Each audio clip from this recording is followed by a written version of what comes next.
Yes, and so what's up mga ka-uncle, for this video, welcome na naman sa aking mini vlog. For this video mga ka-uncle, ayan po, magluluto tayo ng pusit na adobo. So, ayan, pinaka masarap ang lulutuin ni uncle. Ayan po ay sa ating paglulutuan, nagigisa na po tayo ng ayan, sibuyas at bawang. Ayan na po, at ready na natin itong mikos-mikosin na naman natin ang ating niloloto. Ayan. Shout out pala sa aking mga followers dyan na lagi na sumusuporta sa aking counting vlog.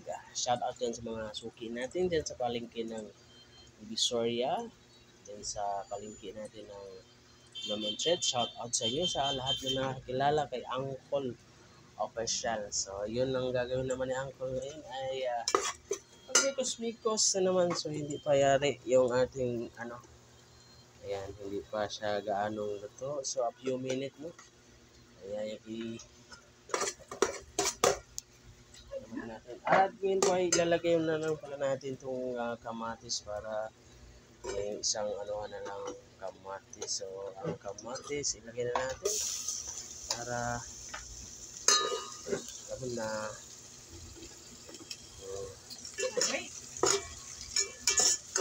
mikos-mikosin na natin yan. Okay. So, yan. So yun mga ka-uncle, at nilagyan po na natin ng pinakamasarap natin laging kasama sa ating pagluto, no? Ang Titas sa liquid seasoning. So lagyan muna natin siya ng seasoning, no? Para unti lang, para lalong sumarap ang ating gagawin ngayon, no? Babad lang natin yung few minutes para maganda na yung pagsalo-salo sa aming kainan ngayong umaga.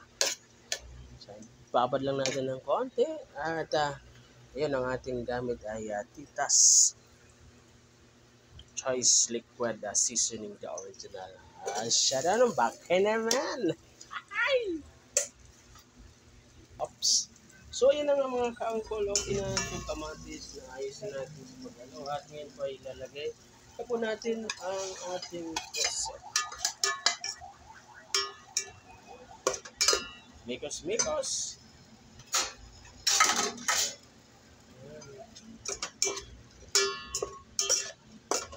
Pusito na may tinta. Pag pusit na kailangan hindi siya gano'ng maitim yan eh. Yun. At yung ang ating dagdag sarap. Dagdag sarap. Asa ng ating dagdag sarap.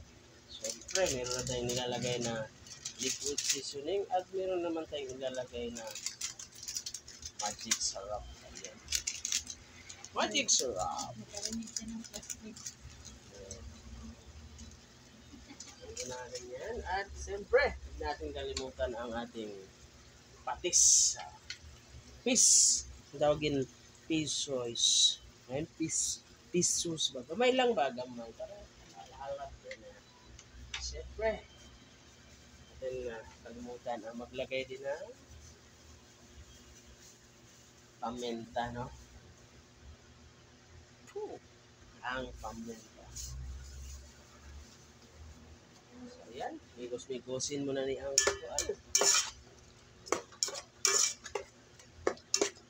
hindi muna ako naglalagay ng asin kasi naglalagay tayo ng seasoning, no? Yung liquid seasoning. Then, naglalagay din tayo ng magic syrup. At yun po ay takpan natin. Alright. So, ayan na nga mga ka-uncle, at okay na po siya. At tikman na natin yung lasa ng ating niluluto ngayon, no? So, ayan na.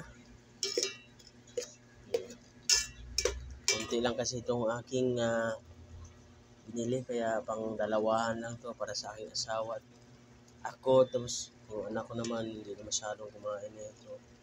Pritong hotdog na lang siguro sa kanya. Alright. So, okay na to.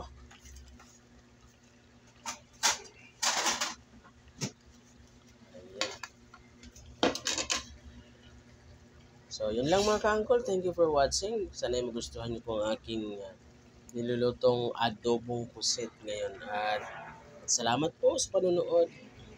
God bless po everyone. Maraming salamat Lord sa another blessing na binigay na naman sa akin at sa darating po na blessing. Thank you for watching. God bless. Bye-bye.